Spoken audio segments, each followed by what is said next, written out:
जय हिंद। आज का विषय है अमेरिकी स्वतंत्रता संग्राम या अमेरिका की क्रांति। ये चैप्टर नंबर 2 है क्लास 9th का।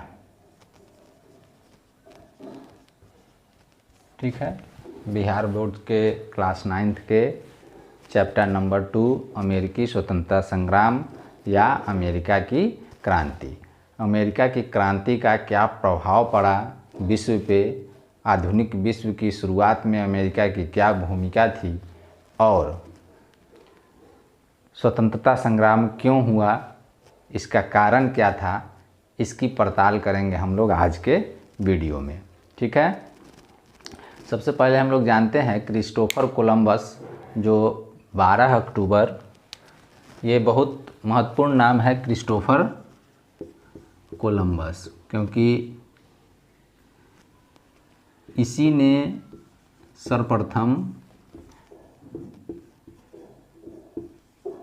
दुनिया को अमेरिका के बारे में बताया, एक नई दुनिया के बारे में, नई दुनिया से परिचित कराया यूरोपियन लोगों को और बाद में विश्व के अन्य देशों से। ये 12 अक्टूबर 1492 को बहामा, इसी ने नाम दिया था कैरेबियन द्वीप के द्वीप समूह के एक भाग को बहामा, वहाँ पहुँचा था और उसके बाद इसने इस जगह को वेस्ट इंडीज़ और यहाँ के लोगों को रेड इंडियन कहा था। चला था वो स्पेन से भारत को खोजने, लेकिन भटक करके, दिशा भटक करके वो चला गया एक नए द्वीप पे। नए द्वीप पे पहुँच के उसे लगा कि ये पश्चिमी भाग है भारत का, लेकिन जब अमेरिकी वेस्पुसी ने 1502 ईस्वी में इसे विस्तार पूर्वक इसका अध्ययन किया, खोजा, इसकी भौगोलिक परिस्थितियों को जानने का प्रयास किया, तब उसने लोगों को बताया कि एक ये नई दुनिया है, ये कोई इंडिया का या एशिया का पार्ट नहीं है, एक नया द्वीप है, द्वीप समूह है, ये एक नया जगह है। इसीलिए इसको उसने नई दुनिया नाम दिया। बाद में उसी के नाम पे इसका नामकरण कर दिया गया अमेरिका, और कोलंबस के नाम पे अमेरिका का एक छोटा सा जिला, एक छोटा सा भाग, छोटा सा भूखंड का नाम दिया गया है, जिसको हम लोग आज कोलंबिया के नाम से जानते हैं। इंग्लैंड ने 13 उपनिवेश स्थापित किए थे अमेरिका में, लेकिन उससे पहले की थोड़ी सी हम लोग भूमिका कहानी जान लेते हैं कि किस तरह से यूरोपियनों ने अमेरिका पे कब्जा जमाया, वहाँ के मूल निवासियों को विस्थापित करके अपना उपनिवेश स्थापित किया। ये लंबी कहानी है, किसी अन्य वीडियो में इस पे विशेष परिचर्चा करेंगे, लेकिन थोड़ी सी जानकारी, थोड़ी सी बातें इस पे भी हम लोग कर लेते हैं। सबसे पहले क्रिस्टोफर कोलंबस कैरिबियन सागर में पहुंचते हैं जिस द्वीप पे, तो वहाँ के मूल निवासियों ने इनका स्वागत बड़े गर्मजोशी के साथ किया। उन मूल निवासियों की ऐसी मान्यता थी कि हमारे बिछड़े हुए भाई पूरब दिशा से कछुए के रूप में आएंगे, ऐसी उनकी मान्यता थी। तो जब कोलंबस का जहाज़ वहाँ पहुँचा तो वो कछुए के आकार का दूर से उनको दिखा। उनमें बहुत हर्ष हुई। वे सभी किनारे खड़ा होकर के इंतज़ार किए जब ये लोग पहुँचे, कोलंबस और इनकी टीम, तो बड़े गर्मजोशी के साथ उनका स्वागत किया गया। इन्हें खाना खिलाया गया, अपने से बांट करके, जो भी उनके पास था उसमें से बांट करके इनको खिलाया पिलाया गया। बहुत ही अच्छे से इनका स्वागत किया गया। कोलंबस ने अपनी डायरी में लिखा था वहाँ के अरेबिक, वो जो जाति थी, प्रजाति थी जिनसे इनकी प्रथम मुलाकात हुई थी, अरेबिक जाति, उन लोगों ने इनका इस तरह से स्वागत किया कि कोलंबस ने अपनी डायरी में लिखा है कि वहाँ के लोग इतने सीधे साधे भोले भाले हैं कि वे सब कुछ बांटना जानते हैं, बांट करके उपभोग करना चाहते हैं। उनका हृदय प्रेम से इतना भरा हुआ है कि हमें लगता है प्रेम बांटते बांटते उनका हृदय न बाहर आ जाए।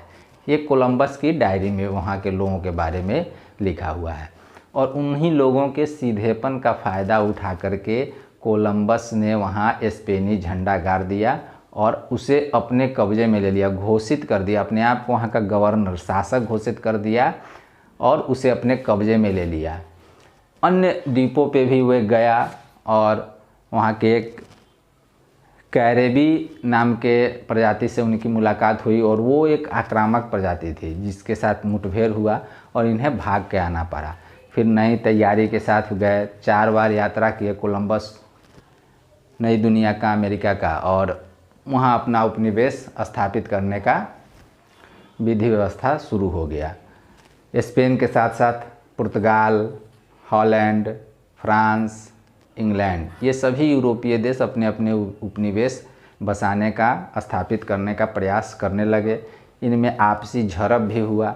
फिर भी कुछ हिस्सों पे स्पेन, कुछ हिस्सों पे उत्तरी अमेरिका में फ्रांस और इंग्लैंड, और दक्षिणी अमेरिका तथा अन्य भागों में स्पेन, पुर्तगाल का कब्जा हो गया। ये लोग अपने अपने उपनिवेश बसा लिए और वहाँ के लोगों को विस्थापित कर दिए। बहुत सारे लोग मार दिए गए और मैक्सिमम प्रजातियाँ सिमट करके जंगलों में एक छोटे से एरिया में सिमट के रह गई।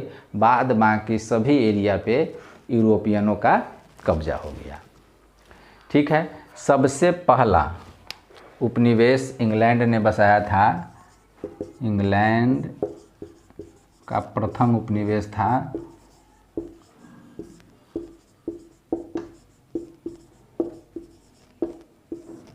वर्जीनिया।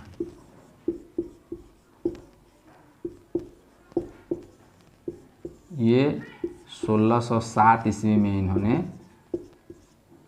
इंग्लैंड ने प्रथम उपनिवेश अपना बसाया 1607 ईस्वी में वर्जीनिया। और इस तरह से करके 1630 आते आते इन्होंने, अंग्रेज़ों ने 13 उपनिवेश बसा लिए। 13, ये 13 उपनिवेश थे। प्रथम तो हो गया वर्जीनिया,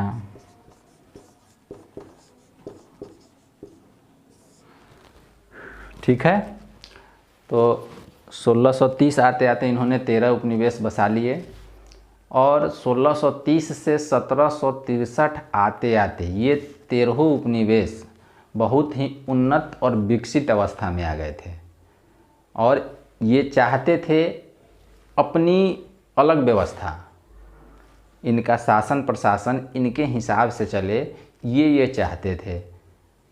जबकि इन 13 उपनिवेश पे इंग्लैंड का प्रत्यक्ष या परोक्ष शासन होता था और उन सब चीज़ों से ये चाहते थे कि इनका अपना नियम कानून हो, इनकी अपनी व्यवस्थाएं हो, प्रशासनिक, राजनीतिक, धार्मिक, आर्थिक, सब तरह की व्यवस्थाएं इनकी अपनी होनी चाहिए। लेकिन इंग्लैंड ऐसा चाहता नहीं था। इतना उन्नति करने के बाद भी इंग्लैंड से अपने आप को स्वतंत्र होने का इन्होंने प्रयास क्यों किया? हालांकि ये सभी उपनिवेशवासी, वहाँ के मूल निवासियों ने प्रयास नहीं किया स्वतंत्र होने का। ये जो मूल निवासी के जगह पे नए लोग इंग्लैंड से, यूरोप से भाग करके या जा करके वहाँ बसे थे, अपनी नई बस्ती बसाए थे, ये मूल रूप से अंग्रेज़ थे, यूरोपियन थे और फिर भी ये इंग्लैंड से अपने आप को स्वतंत्र करना चाहते थे। क्यों करना चाहते थे? तो हम लोग इसका कारण जानते हैं। कारण,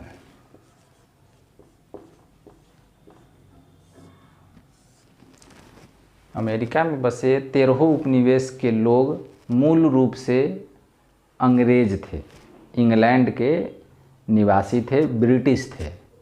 फिर भी इंग्लिश क्राउन से ये अपने आप को अलग करना चाहते थे। कारण क्या हुआ होगा?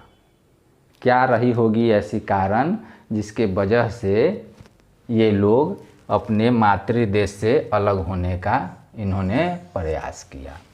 पहला कारण है राजनीतिक कारण।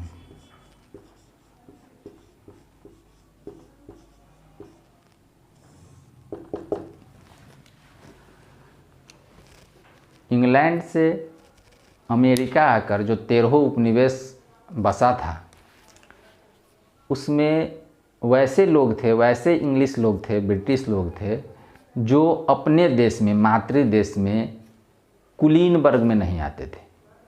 साधारण किसान थे, छोटे व्यापारी थे, जिनको ला करके यहाँ बसाया गया ताकि यहाँ से व्यापारिक लाभ उठा करके इंग्लैंड का अर्थव्यवस्था ठीक किया जा सके। ये सभी लोग वाकिफ़ थे इंग्लैंड में प्रचलित नियम कानून और विधि व्यवस्था से। यहाँ भी वही विधि व्यवस्था लागू थी, लेकिन यहाँ जो लोग आकर बसे थे अमेरिका में 13 उपनिवेश में, उन्हें स्वायत्तता प्राप्त नहीं थी। राजनीतिक रूप से वे स्वतंत्र नहीं थे। इनको किसी भी नियम कानून को बनाने का कोई अधिकार नहीं था। राजनीतिक रूप से किसी भी तरह का अधिकार दिया ही नहीं गया था।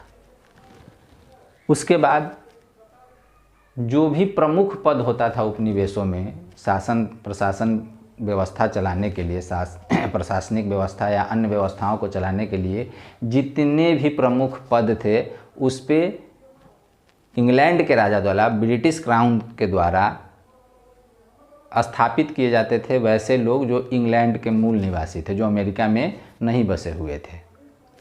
पहला एक व्यवस्था यहाँ थी व्यवस्थापिका की, शासन प्रशासन चलाने में मदद करने के लिए, जिसका चुनाव उपनिवेशिक लोग, उपनिवेश के निवासी करते तो थे, लेकिन उन्हें कोई भी निर्णय लेने की आज़ादी नहीं थी। यदि कोई निर्णय लिए भी तो अंग्रेज के द्वारा, इंग्लैंड के राजा के द्वारा नियुक्त किए गए गवर्नर उसे रोक देता था। सब कुछ होने के बाद भी प्रमुख पदों पर तो अंग्रेज थे ही, व्यवस्थापिका थी, लेकिन उस व्यवस्थापिका के विधि व्यवस्था को तय करने के लिए सबसे ऊपर गवर्नर होता था, जो अंग्रेज के इंग्लिश राजा के द्वारा, इंग्लिश क्राउन के द्वारा नियुक्त किया जाता था। तो वो उपनिवेश वासियों के प्रति वफादार नहीं होकर के आपको अंग्रेज ब्रिटिश क्राउन के प्रति, ब्रिटिश राजा के प्रति वफादार होता था, जिसकी वजह से इनके अंदर, अमेरिकी उपनिवेशों के अंदर जो है बहुत सारे उद्भावनाएं चलते रहती थी। वे स्वायत्तता चाहते थे कि उन्हें प्रमुख पदों पर नियुक्त किया जाए। वे चाहते थे कि उन्हें राजनीतिक स्वतंत्रता हो, वे अपने नियम कानून खुद बना सके, जैसा इंग्लैंड में प्रचलित था। उसके हिसाब से हमारी जो डिमांड है, यहाँ की जो परिस्थितियाँ हैं, उसके हिसाब से नियम कानून बना करके उसके हिसाब से व्यवस्था संचालन किया जाए। लेकिन ऐसा होता नहीं था। ये कारण था राजनैतिक स्वतंत्रता प्राप्त नहीं होने के कारण वे अमेरिका को स्वतंत्र करना चाहते थे इंग्लैंड क्राउन के चंगुल से। ठीक है।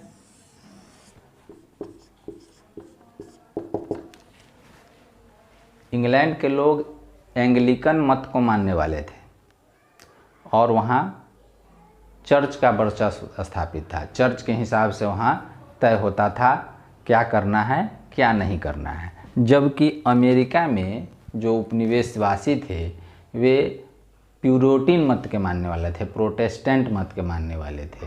वे वही लोग थे, जब पुनर्जागरण काल चल रहा था इंग्लैंड में, धर्म सुधार की बातें हो रही थी, तो उन्हें विरोध का सामना करना पड़ रहा था चर्च से, जिसके वजह से चर्च के अत्याचारों और परेशान करने की जो नीति थी चर्च की, ये चर्च के नीतियों से परेशान होकर के, उनके अत्याचारों से परेशान होकर के भाग करके आकर के उपनिवेश में बेहतर जीवन के लिए अमेरिका में बस गए थे। और इन्हें वहाँ स्वतंत्रता भी थी किसी भी चीज़ को मानने के लिए।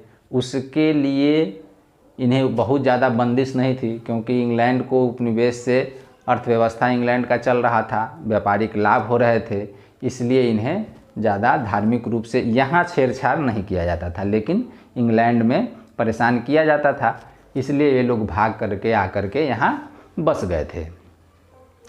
और वहाँ के जो एंग्लिकन मत के मानने वाले थे उनसे काफ़ी ज़्यादा नफरत करते थे।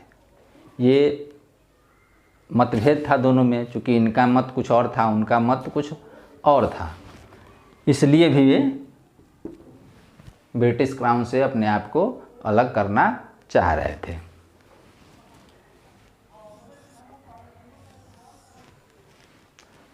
सामाजिक कारण, समाज जो था वो इंग्लैंड में चर्च का प्रभुत्व था, वहाँ सामंतवादी व्यवस्था थी और कुलीन वर्ग में वही लोग आते थे जो या तो पादरी हैं या सामंत हैं या बड़े जमींदार हैं, और ये वंशानुगत होता था। लेकिन अमेरिका के जो लोग थे, उपनिवेश में जो बसे लोग थे, वे समानता को मानने वाले थे, समानता की व्यवस्था को, और समानता, स्वतंत्रता और जनतांत्रिक मूल्यों को मानने वाले लोग थे। वंशानुगत व्यवस्था वहाँ नहीं थी। वहाँ कोई भी व्यक्ति धन अर्जित करके कुलीन हो सकता था, अभिजात वर्ग में अपने आप को शामिल कर सकता था। वर्ग विभेद वहाँ भी था, यहाँ भी था, लेकिन यहाँ था कि वंशानुगत ही व्यवस्था थी, लोग वंशानुगत अभिजात या कुलीन होते थे। लेकिन वहाँ कोई भी व्यक्ति बौद्धिक विकास करके, धन अर्जित करके, व्यापार में अपना ऊंचा नाम बना करके कुलीन कहला सकता था, कुलीन बन सकता था। ये अंतर था दोनों जगह के सामाजिक व्यवस्था में। भौगोलिक खोजों के बाद और नए नए उद्योगों के विकास की वजह से एक नए वर्ग का उदय हुआ था, मध्यम वर्ग का, जो आधुनिक शिक्षा प्राप्त था, व्यापार करके धन अर्जित कर चुका था। इसमें शिक्षक आते थे, वकील आते थे, व्यापारी आते थे, अन्य भी आधुनिक शिक्षा प्राप्त और नए नए धन अर्जित किए हुए लोग थे, जिनकी बौद्धिक चेतना जो है विकसित थी। ये हर चीज़ पे तर्क करते थे और ये नई व्यवस्था में अपने आप को राजनीतिक स्वतंत्रता की मांग करते थे। इन्हें अधिकार चाहिए था और वे शोषण के विरुद्ध थे, जिन्होंने अमेरिकी स्वतंत्रता संग्राम ही नहीं, आगे भी यूरोप में नई व्यवस्था लाने में, आधुनिक युग को स्थापित करने में इनकी महत्वपूर्ण भूमिका थी। इनकी भूमिका अमेरिकी स्वतंत्रता संग्राम में भी महत्वपूर्ण थी, मध्यम वर्ग की। ठीक है। अगला कारण है भौगोलिक दूरी। पांचवा जो कारण था वो था भौगोलिक दूरी। अमेरिका और इंग्लैंड अटलांटिक महासागर के दो छोरों पर हैं। लगभग 3000 किलोमीटर की दूरी है अमेरिका और इंग्लैंड के बीच में। एक अटलांटिक महासागर के एक छोर पे अमेरिका और दूसरे छोर पे इंग्लैंड है। वहाँ से प्रत्यक्ष या परोक्ष रूप से किसी भी तरह से अमेरिका पर कंट्रोल करना, वहाँ के उपनिवेशों पर प्रशासनिक या किसी भी तरह का कंट्रोल स्थापित करना इंग्लैंड के लिए सहज नहीं था। क्योंकि दूरी काफ़ी थी, यहाँ से सेना भेजना, मान लें कि विद्रोह वहाँ हुआ तो यहाँ से सेना भेज करके उसको कंट्रोल करना आसान नहीं था, क्योंकि दूरी बहुत ज़्यादा थी और आज की तरह यातायात की इतनी साधनें नहीं थी, स्पीड साधनें, जिससे जल्दी आप वहाँ पहुँच करके वहाँ आप अपनी व्यवस्था को दुरुस्त कर सके। ये कारण था भौगोलिक दूरी, जिसके वजह से अमेरिकियों को लगा कि हम लोग आसानी से इंग्लैंड से अपने आप को स्वतंत्र करा सकते हैं, और उन्होंने प्रयास किया और स्वतंत्र हुए भी। ठीक है। छठा कारण है आर्थिक कारण। औपनिवेशिक सरकार का अर्थव्यवस्था, आर्थिक नीति उपनिवेशों के शोषण पर आधारित था। वे उनके शोषण का नए नए तरीके ईजाद करते रहते थे, नए नए तरीके अपनाते रहते थे। जैसे उन्होंने उनके व्यापार पे अनेकों तरह के प्रतिबंध लगाए हुए थे, जैसे आयात निर्यात। आयात निर्यात। आयात निर्यात वे सिर्फ इंग्लैंड के साथ कर सकते थे, इंग्लैंड के साथ।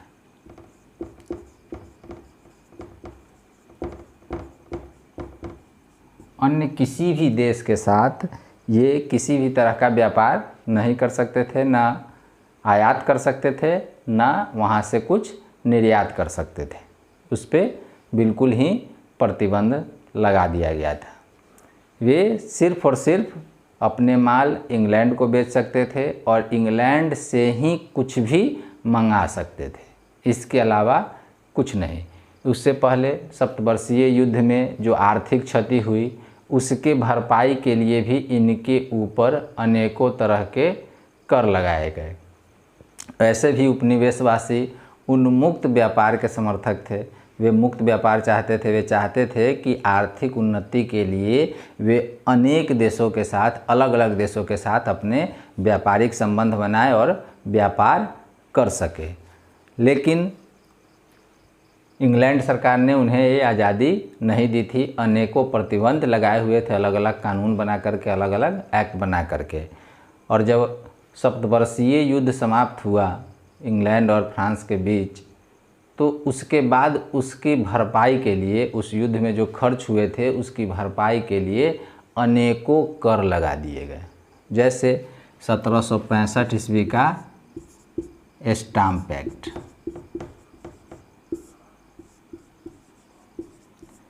इस एक्ट के अनुसार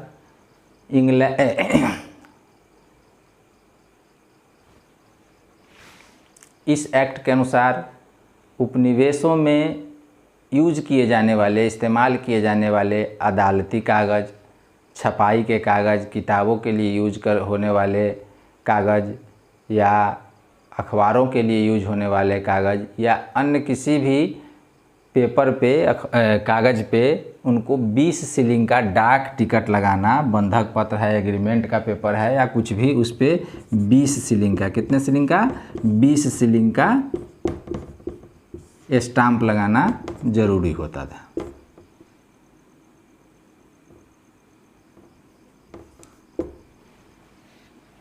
बीस शिलिंग का स्टाम्प लगाना अनिवार्य कर दिया गया था, जिसका विरोध करते हुए एडम सैमुअल्स ने नारा दिया था, प्रतिनिधित्व नहीं तो कर नहीं। यदि हमें प्रतिनिधित्व नहीं दी जाती है, नेतृत्व नहीं दी जाती है, तो हम किसी भी तरह का कर नहीं देंगे। इतना पुरजोर विरोध किया गया, इतना पुरजोर विरोध किया गया कि ब्रिटिश सरकार को, औपनिवेशिक सरकार को ये एक कानून भंग करना पड़ा, ख़त्म करना पड़ा। ठीक है, उन्होंने क्या नारा दिया था, प्रतिनिधित्व नहीं तो कर नहीं। किसने दिया, सैमुअल एडम्स ने।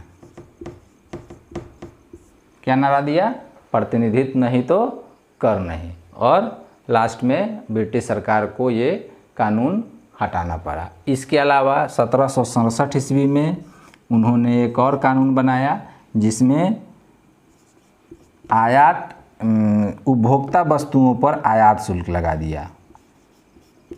उपभोक्ता वस्तुओं पर आयात शुल्क, जैसे चीनी, कहवा, कागज़, शीशा, रंग, जो आवश्यक वस्तु थी, ज़रूरी के चीज़ें थी, उन पर आयात शुल्क लगा दिया गया। फिर इसका विरोध करने के लिए उपनिवेशवासियों ने अनेक संगठन बनाए, जैसे स्वतंत्रता के पुत्र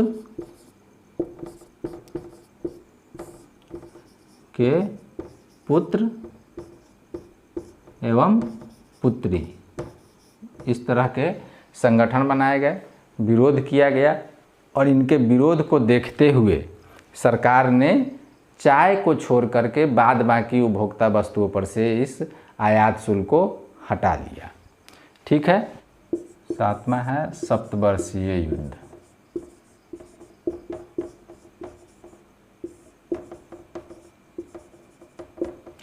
सप्तवर्षीय युद्ध 1756 ईस्वी में शुरू होकर के 1763 ईस्वी तक चला था। ये इंग्लैंड और फ्रांस के बीच अमेरिका में अपने अपने उपनिवेशों की रक्षा और उपनिवेश स्थापना को लेकर के हुआ। दरअसल ये उपनिवेशवाद उस समय तक अब साम्राज्यवाद का रूप लेना शुरू कर दिया था। इसी समय इंग्लैंड में, यूरोप में औद्योगिकरण की शुरुआत हो गई थी। नए नए मशीन बनने शुरू हो गए थे, नए नए उद्योग धंधे लगने शुरू हो गए थे, कल कारखाने लगने शुरू हो गए थे, खदानों से कोयला, लोहा इत्यादि निकालने का एक नया व्यापार शुरू हो गया था, नया उद्योग शुरू हो गया था। तो वे अब साम्राज्यवाद की तरफ बढ़ रहे थे, अपने अपने उपनिवेशों पे कब्जा बनाए रखने के लिए और दूसरे उपनिवेशों को हड़पने का प्रयास कर रहे थे। इसी क्रम में 1756 से लेकर के 1763 ईस्वी तक इंग्लैंड और फ्रांस के बीच युद्ध हुआ। समुद्र में, अटलांटिक महासागर में ये युद्ध लड़ा गया इंग्लैंड और फ्रांस के बीच, जिसमें फ्रांस की पराजय हो गई और इंग्लैंड विजयी हुआ। इसका प्रभाव क्या पड़ा अमेरिका पे? इसके वजह से क्यों स्वतंत्रता के लिए वे तैयार हो गए, स्वतंत्रता की लड़ाई लड़ने के लिए? तो समझते हैं कि इसमें इंग्लैंड विजय हो गया, फ्रांस हार गया। अब फ्रांस जो है अमेरिका में सिमट गया, कनाडा का कुछ क्षेत्र तक ही ये सीमित रह गया, उससे आगे बढ़ने का इसका मार्ग अवरुद्ध हो गया। और वहाँ से हट जाने के बाद अब इनका, अमेरिकियों का एकमात्र दुश्मन वहाँ बचा था इंग्लैंड, जिसे वे हरा सकते थे। इससे पहले फ्रांस भी था, इंग्लैंड भी था। यदि वे युद्ध छेड़ते तो दोनों से लड़ना पड़ता। एक साथ दो मोर्चों पे दो लोगों से लड़ना, दो देशों के साथ लड़ना, इनके लिए दूसर कार्य था। ये वहाँ नहीं जीत पाते, इस वजह से ये चुप थे। लेकिन जैसे ही फ्रांस वहाँ से हटा, इनमें ताकत आ गई कि चलो एक दुश्मन गया, अब एक ही बचा है इंग्लैंड, इसे भी हम लोग निपट लेंगे। दूसरा, सप्तवर्षीय युद्ध के बीच में युद्ध सामग्री बनाने के लिए कल कारखाने लगाए गए। युद्ध के लिए ज़रूरी सामग्रियों को बनाने के लिए, जैसे हथियार है, गोला बारूद, बंदूक, बम और सैनिकों के और सुरक्षा, सैनिकों के यूज के और भी सारे वस्तुएं बनाने के लिए कल कारखाने लगाए गए, जिसका फ़ायदा ये हो गया कि वहाँ औद्योगिकरण शुरू हो गए। उसका प्रभाव आज तक दिखता है। सबसे अधिक हथियारों का सप्लाई पूरे विश्व में अमेरिका कर रहा है। क्यों कर पा रहा है? क्योंकि उस ज़माने में ही वहाँ कल कारखाने लगा दिए गए, हथियार बनाने के लोग एक्सपर्ट हो गए, बनाते गए और उसमें उत्तरोत्तर विकास करते गए, नए नए इनोवेशन होते गए। ठीक है। 1756 से 1763 ईस्वी के बीच सप्तवर्षीय युद्ध का ये परिणाम निकला, जिसके वजह से अमेरिकी उपनिवेश स्वतंत्रता की लड़ाई लड़ने को तैयार हो गए। ठीक है। दूसरा हुआ, इस युद्ध के समाप्ति के बाद कल कारखाने बंद हो गए अचानक। लोग बेरोजगार होने लगे, खाद्यान्नों की मूल्य बढ़ गई, मूल्य में वृद्धि हो गई, जिससे उनके ऊपर आर्थिक बोझ पड़ने लगा। और ऊपर से युद्ध के खर्चे को निकालने के लिए तरह तरह के एक्ट और कानून लगाए गए, शुल्क बढ़ा दिए गए, कर लगा दिए गए। तो इस वजह से उपनिवेशवासी इंग्लैंड से अपने आप को स्वतंत्र करने का प्रयास करने लगे। ठीक है। अगला है जॉर्ज तृतीय।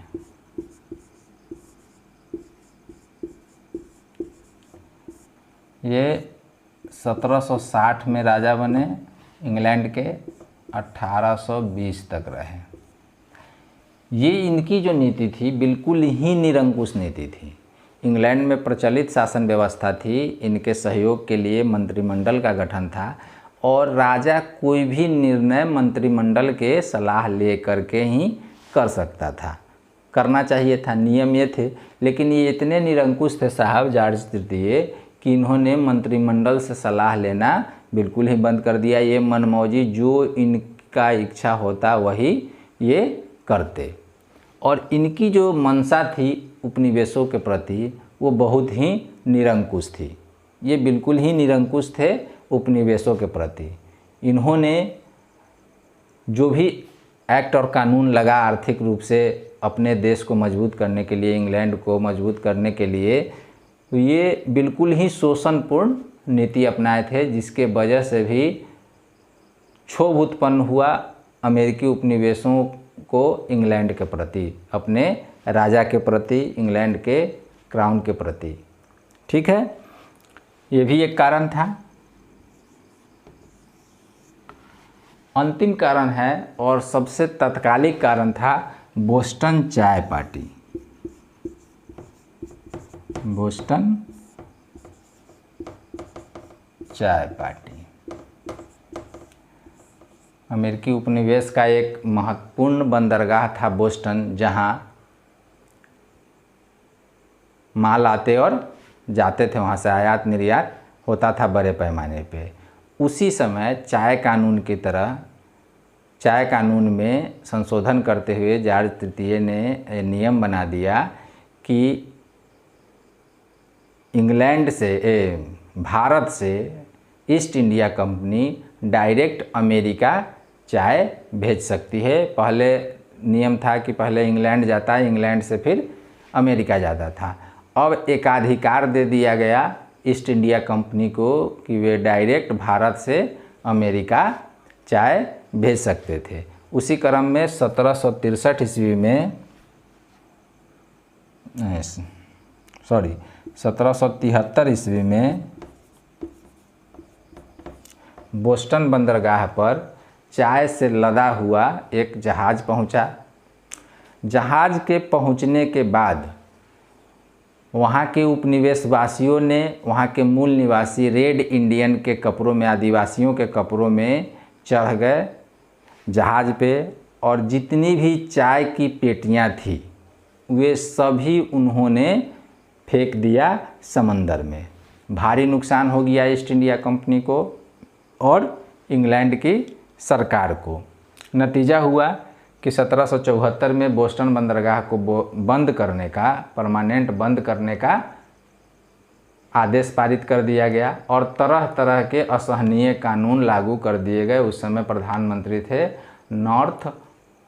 लॉर्ड नॉर्थ, उनके द्वारा असहनीय कानून ला करके उनको प्रतिबंधित करने का प्रयास किया गया और इनके विद्रोह को रोकने के लिए यहाँ से सेना भेज दी गई और वहाँ अफवाह फैल गया उपनिवेशों में कि इंग्लैंड ने सेना भेज दी है हम लोगों की स्वतंत्रता छीनने के लिए और आर्थिक प्रतिबंध को और कड़ाई से लागू करने के लिए, जिसमें प्रथम बार 1774 ईस्वी में आमने सामने हो गई इंग्लैंड और उपनिवेश की सेना। ठीक है, अब हम ये कारण समझ गए आप, राजनीतिक कारण, धार्मिक कारण। राजनीतिक स्वतंत्रता नहीं प्राप्त थी इन्हें।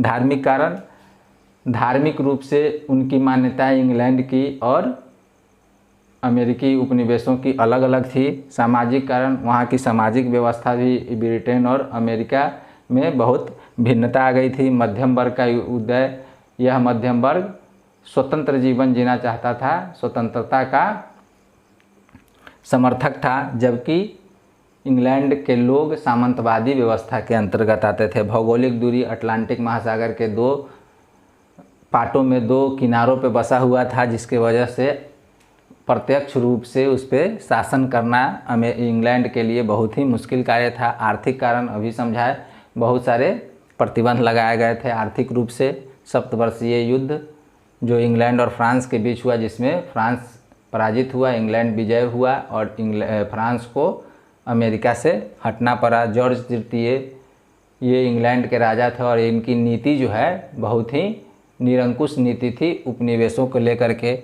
बोस्टन चाय पार्टी, बोस्टन बंदरगाह पे चाय की पेटियों को उपनिवेशवासियों द्वारा फेंक दिया गया समंदर में और उसके एवज में बहुत सारे प्रतिबंध लगाए गए, बहुत सारे कानून लगा करके उनको प्रतिबंधित करने का प्रयास किया गया। ये कारण थे अमेरिकी स्वतंत्रता संग्राम होने के। अब अमेरिकी स्वतंत्रता संग्राम का घटनाक्रम क्या हुआ, इसे समझते हैं।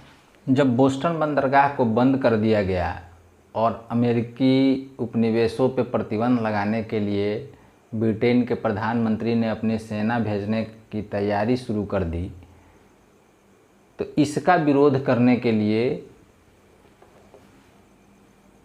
5 सितंबर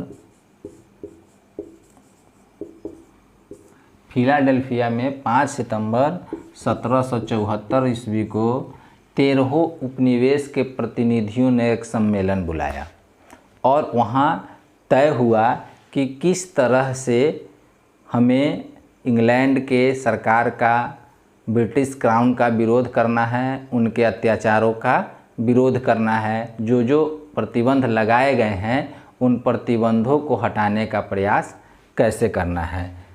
5 सितंबर 1774 को प्रथम सम्मेलन हुआ, उपनिवेशवासियों का प्रथम सम्मेलन।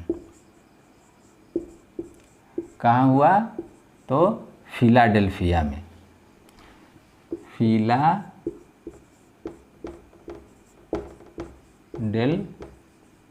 में, ठीक है। यहीं पे वहाँ के बुद्धिजीवी वर्ग की भी बहुत बड़ी भूमिका थी। ये मॉन्टेस्क्यू, रूसो इत्यादि बड़े दार्शनिकों से प्रभावित थे और इसमें थे एक टॉमस पेन। इनकी रचना है, इनका एक पम्पलेट है कॉमन सेंस।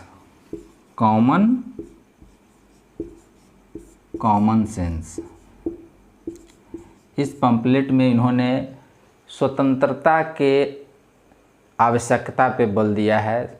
मानवों के लिए स्वतंत्रता क्यों आवश्यक है, उपनिवेशवासियों के लिए स्वतंत्रता क्यों आवश्यक है, इसकी चर्चा उन्होंने अपनी रचना, टॉमस पेन ने अपनी रचना कॉमन सेंस में की है। इनकी पुस्तक है राइट्स ऑफ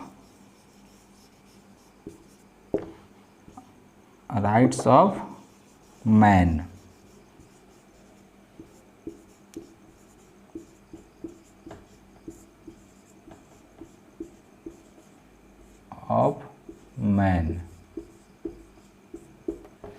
इसमें, इस किताब में इन्होंने स्वतंत्रता की आवश्यकता और मानव के अधिकार पर बल दिया है। मानवों का क्या अधिकार है, क्या उन्हें प्रकृति प्रदत्त अधिकार प्राप्त हैं, इसके बारे में उन्होंने विस्तृत चर्चा की है। इससे भी प्रभावित हुए वहाँ के बुद्धिजीवी वर्ग, वहाँ के उपनिवेशवासी और अमेरिका, इंग्लैंड का विरोध करने को तैयार हुए। 19 अप्रैल, ठीक है, प्रथम सम्मेलन हुआ 5 सितंबर 1774 को और 19 अप्रैल 1775 को उपनिवेशिक सैनिक, अमेरिकी उपनिवेश के सैनिक और इंग्लैंड के सैनिक में युद्ध हुआ लिविंगस्टन में, प्रथम युद्ध। इसमें उपनिवेशी सैनिकों को बहुत बड़ी सफलता नहीं मिली, लेकिन इन्होंने बहुत ही बहादुरी के साथ इंग्लैंड के सरकार के सेना का सामना किया और उन्हें पीछे दबने पे मजबूर किया। ये एक तरह से इस युद्ध में न कोई जीता न हारा, बराबरी पर छूटा, लेकिन इनके ताकत का, उनके कमजोरी का पता लग गया दोनों को, ठीक है। उसके बाद 13 उपनिवेश का द्वितीय सम्मेलन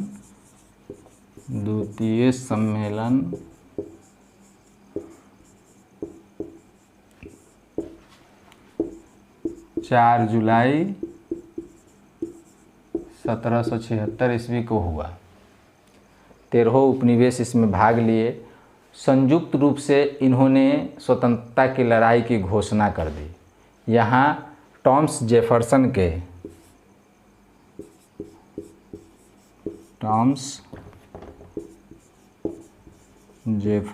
के स्वतंत्रता की घोषणा पत्र,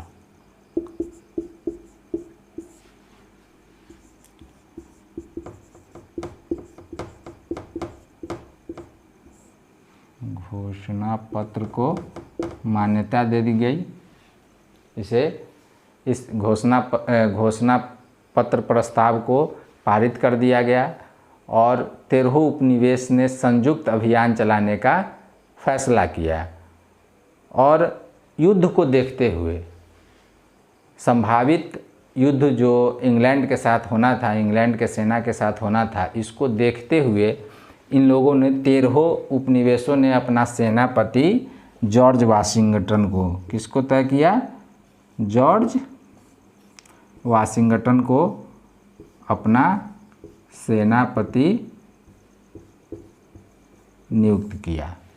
किनको? जॉर्ज वाशिंगटन को। अब युद्ध शुरू हो गया इंग्लैंड की सरकार की सेना में और उपनिवेशी सैनिकों में, जिसका नेतृत्व कर रहे थे जॉर्ज वाशिंगटन। और इंग्लैंड के सेना के सेनापति थे कॉर्नवालिस।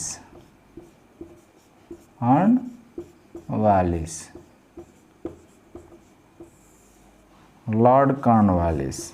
लेकिन मैं लॉर्ड नहीं लगाता क्योंकि मैं नहीं मानता ये यूरोपियन अंग्रेज लॉर्ड थे किसी के, इसलिए मैं कॉर्नवालिस ही कहता हूँ। लेकिन इनका नाम एग्ज़ाम के क्वेश्चन में आएंगे तो लॉर्ड कॉर्नवालिस ही होगा। ठीक है। जॉर्ज वाशिंगटन अमेरिका के सेनापति और लॉर्ड कॉर्नवालिस इंग्लैंड के सेनापति। दोनों सेनाओं के बीच घमासान युद्ध हुआ जिसमें अमेरिकी सेना विजयी हुई और 1781 ईस्वी में लॉर्ड कॉर्नवालिस ने आत्मसमर्पण कर दिया। कब कर दिया? 1781 ईस्वी में। और 1783 ईस्वी के पेरिस संधि, ठीक है, पेरिस संधि में, ये संधि पेरिस में हुई थी, फ्रांस की राजधानी, जिसमें मध्यस्थता किया था फ्रांस ने।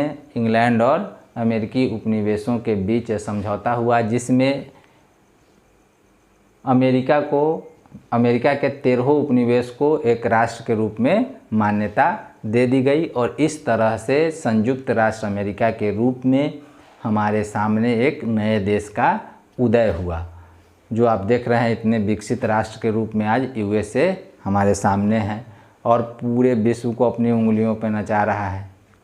ठीक है। ये 1783 के पेरिस संधि के आधार पे। इसके बाद 1789 में इसका अपना लिखित संविधान लागू किया गया। प्रथम राष्ट्र बना, विश्व का प्रथम राष्ट्र जहां गणतांत्रिक व्यवस्था लागू की गई और लिखित संविधान लागू किया गया। प्रथम लिखित संविधान किसी देश का विश्व में बन के आया तो अमेरिका था। और प्रथम गणतंत्र की स्थापना भी विश्व में, आधुनिक विश्व में, सब संयुक्त राष्ट्र अमेरिका में की गई। हमने घटनाक्रम को भी देखा, कारण को भी देखा। अब देखते हैं इसके परिणाम और प्रभाव को। प्रभाव से पहले हम लोग देखते हैं इंग्लैंड के पराजय और अमेरिका के विजय का कारण क्या था। किस कारण से अमेरिकी उपनिवेश विजयी हुए और इंग्लैंड पराजित हुआ, जबकि इंग्लैंड उस समय विश्व का सबसे मजबूत देश हुआ करता था। उसके उपनिवेश लगभग समूचे विश्व में फैले हुए थे, आर्थिक और सामरिक रूप से बहुत ही मजबूत था। फिर भी अमेरिका में वो पराजित कैसे हो गया? तो उसके पराजित होने का कारण था जॉर्ज वाशिंगटन का कुशल नेतृत्व।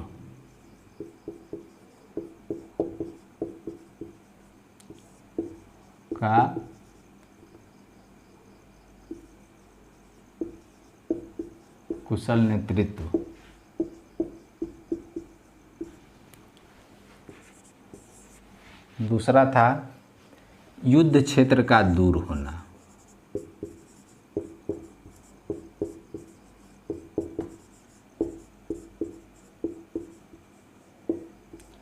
अमेरिकी उपनिवेश के पास जॉर्ज वाशिंगटन जैसे कुशल नेता का, कुशल सेनापति का नेतृत्व था।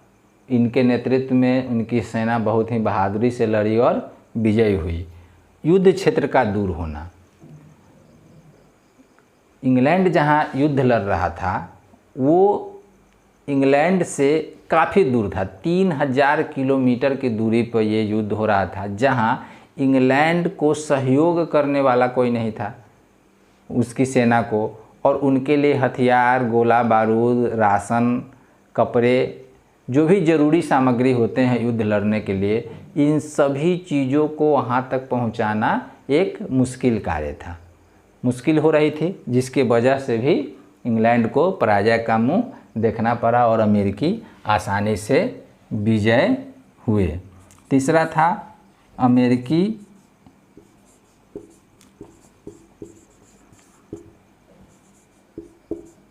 भौगोलिक परिस्थिति।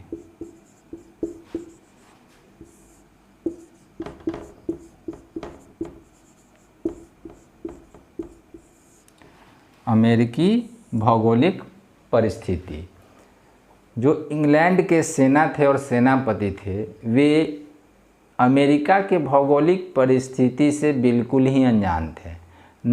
बिल्कुल ही नए भौगोलिक परिस्थिति में उन्हें युद्ध लड़ना पड़ रहा था।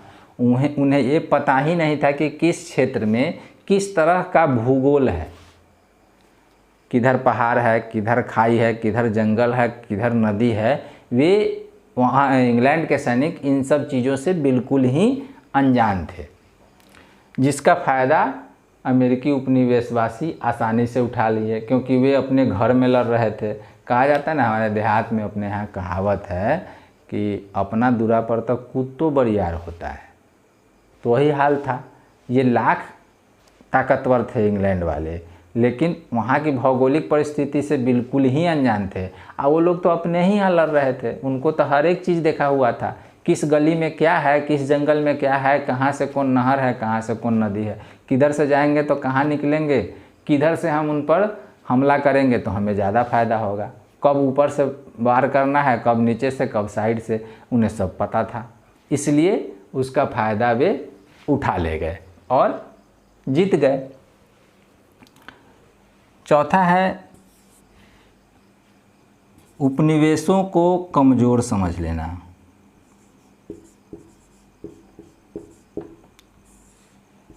को कमज़ोर समझना।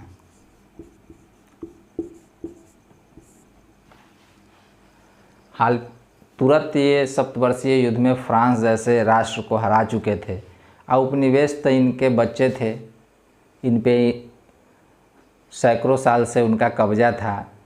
अंदाज़ा ही नहीं लगा पाए कि ये इतना ताकतवर हो सकता था। इन्हें लगता था उनके पास गोला बारूद कहाँ से आएगा, लेकिन भैया आपने ही तो व्यवस्था की थी सप्तवर्षीय युद्ध में, उनके लिए कल कारखाने लगवाए थे हथियार बनाने के, नए नए चीज़ बनाने के, और वो सीख गए थे। मजदूर तो वहीं के काम कर रहे थे, उसमें कर्मचारी तो उपनिवेश के ही थे, और उन्होंने इसका फ़ायदा उठाया। गोला बारूद हथियार की व्यवस्था उनके पास थी और आपको आसानी से पराजित कर दिया। ठीक है, कभी भी दुश्मन को कमज़ोर नहीं समझना चाहिए। ठीक है, पांचवा कारण था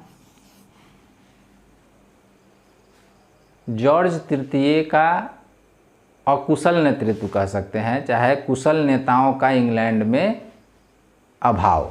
उस समय इंग्लैंड में कुशल नेताओं का अभाव था।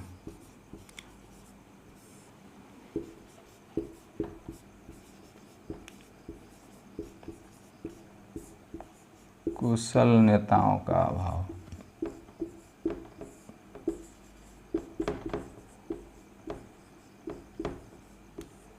जो पक्ष के नेता थे वे उतने कुशल नहीं थे, और जो कुशल थे इंग्लैंड का ही विरोध कर रहे थे। वे नहीं चाहते थे कि अपने ही लोगों का, अपने ही उपनिवेश, तो आखिर इंग्लैंड के लोग ही वहाँ जाके बसे हुए थे। वे नहीं चाहते थे कि, एक मत ये कहता था कि उपनिवेशों का शोषण नहीं होना चाहिए, उनका समर्थन होना चाहिए, उनका सहयोग होना चाहिए। सहयोग के ले करके मिलजुल करके अर्थव्यवस्था चलाई जाए, व्यापार चलाया जाए, उनका भी विकास हो, हम लोग का भी विकास हो। एक ढर्रा ये चाहता था। और दूसरा जो राजा के निरंकुश नीति के समर्थक थे उतने कुशल नहीं थे, वाहवाही में रह गए। नतीजा हुआ ये इंग्लैंड पराजित हुआ और अमेरिका विजयी हुआ।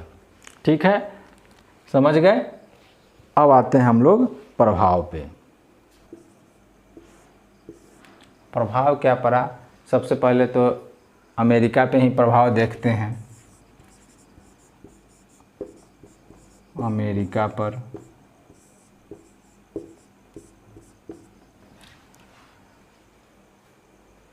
अमेरिका पर प्रभाव क्या पड़ा कि जो उपनिवेश 13 उपनिवेश इंग्लैंड क्राउन के अंतर्गत था उन पे गवर्नर का शासन होता था। वह गवर्नर जो इंग्लैंड के राजा द्वारा नियुक्त किया जाता था, अब वे स्वतंत्र हो गए।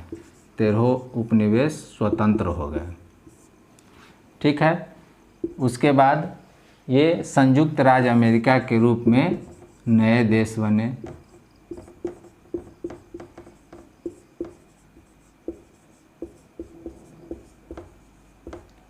नया देश बना। दूसरा, इस युद्ध में महिलाओं ने बढ़ चढ़कर हिस्सा लिया था, तो महिलाओं को भी अधिकार दिया गया। महिलाओं को क्या अधिकार दिया गया, तो उन्हें संपत्ति का अधिकार दिया गया।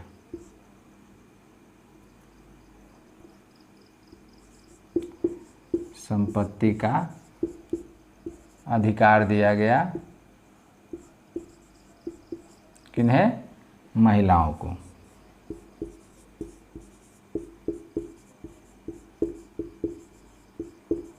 महिलाओं को मिल गया संपत्ति का अधिकार। गणतंत्र की स्थापना हो गई, की स्थापना हुई। अमेरिका में गणतंत्र की स्थापना हुई, विश्व का प्रथम गणतंत्र बना संयुक्त राज्य अमेरिका। लिखित संविधान लागू किया गया।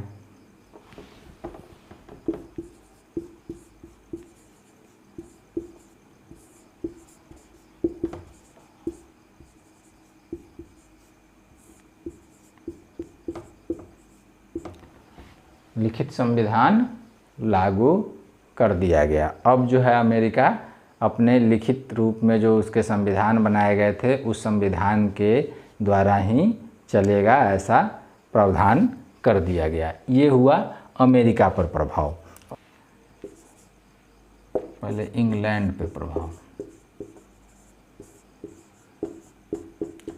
इंग्लैंड में क्या हुआ कि इस युद्ध से उनकी प्रतिष्ठा अन्य देशों में जो इनके उपनिवेश स्थापित थे उस पे गया। अन्य उपनिवेशवासी भी अब उद्धृत हुए, अब सोचने लगे कि जब अमेरिका इंग्लैंड से स्वतंत्र हो सकता है, संयुक्त राज्य अमेरिका नया राष्ट्र के रूप में उभर सकता है, लिखित संविधान लागू हो सकता है और गणतंत्र की स्थापना हो सकती है, तो हमारे देश में क्यों नहीं। अन्य देशों में ये सोच डेवलप होने लगी, जिससे इनकी प्रतिष्ठा गिरी। हर उपनिवेश में इनका विरोध होने लगा। इसके कारण जॉर्ज तृतीय के अधिकारों को सीमित कर दिया गया। नॉर्थ लॉर्ड को हटा करके अब दूसरे छोटा पीट को बना दिया गया वहाँ का प्रधानमंत्री, और एक सशक्त मंत्रिमंडल का गठन किया गया। अब राजा के अधिकारों को सीमित कर दिया गया। राजा स्वयं से कुछ भी निर्णय नहीं ले सकता है, ऐसी व्यवस्था कर दी गई। अब कुछ भी निर्णय लेने के पहले उन्हें मंत्रिमंडल से सलाह लेकर के ही निर्णय लेना था। मंत्रिमंडल के सुझाव पे ही वे कोई निर्णय ले सकते थे। अपने मन से, अपनी मर्जी से किसी भी तरह का कोई निर्णय नहीं ले सकते थे।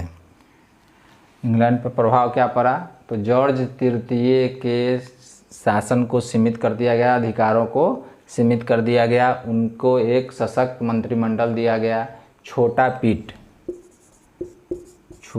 पीट को प्रधानमंत्री बनाया गया। छोटा पीट को प्रधानमंत्री बनाया गया, सशक्त मंत्रिमंडल बनाया गया, जिसके निर्देश पे ही राजा कोई निर्णय ले सकता था। राजा के अधिकारों को सीमित कर दिया गया और मुक्त व्यापार की नीति लागू की गई और अन्य उपनिवेशों के प्रति अलग नीति बना करके उन पे शासन करने का प्रबंध किया गया। ये हुआ इंग्लैंड पे प्रभाव। दूसरा प्रभाव, तीसरा प्रभाव हम देखते हैं फ्रांस पे।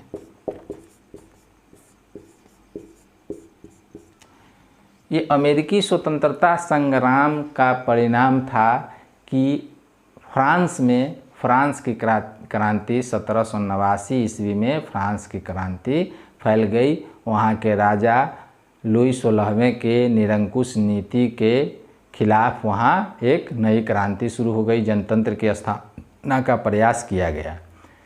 सप्तवर्षीय युद्ध में अमेरिकी स्वतंत्रता संग्राम में फ्रांस, हॉलैंड, स्पेन इत्यादि देशों ने अमेरिकी उपनिवेशों की मदद की थी। विशेषकर फ्रांस के द्वारा उसे विशेष मदद किया गया था, सैनिक से, राशन से, पैसों से, ठीक है, आर्थिक मदद और सैनिक मदद पहुंचाया गया।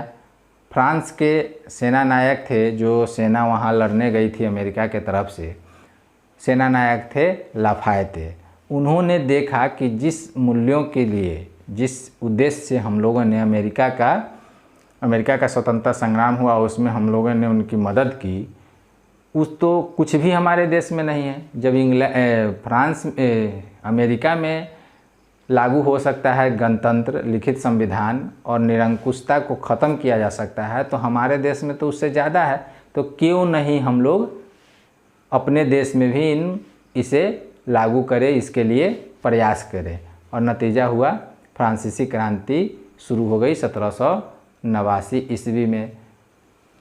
फ्रांस ने मदद किया था अमेरिका का, जिसके वजह से उन्हें काफ़ी आर्थिक क्षति हुई थी, उनकी अर्थव्यवस्था चरमरा गई, ठीक है। ये फ्रांस के ऊपर प्रभाव पड़ा। दूसरा है भारत जैसे अन्य उपनिवेशों पे प्रभाव। तो सभी उपनिवेश अब इंग्लैंड से अपने आप को स्वतंत्र करने का, उनकी जो निरंकुश नीतियां थी उनके विरोध जो है लड़ाइयाँ लड़ने शुरू कर दी, विद्रोह उनका करना शुरू कर दिया। ये भारत पे भी प्रभाव पड़ा और अन्य उपनिवेशों पे भी प्रभाव पड़ा। तीसरा हम देखते हैं कि औद्योगिकरण का प्रभाव क्या पड़ा अमेरिका पे। अंतिम सेशन ये है कि औद्योगिकरण का प्रभाव क्या पड़ा अमेरिका पे, ठीक है।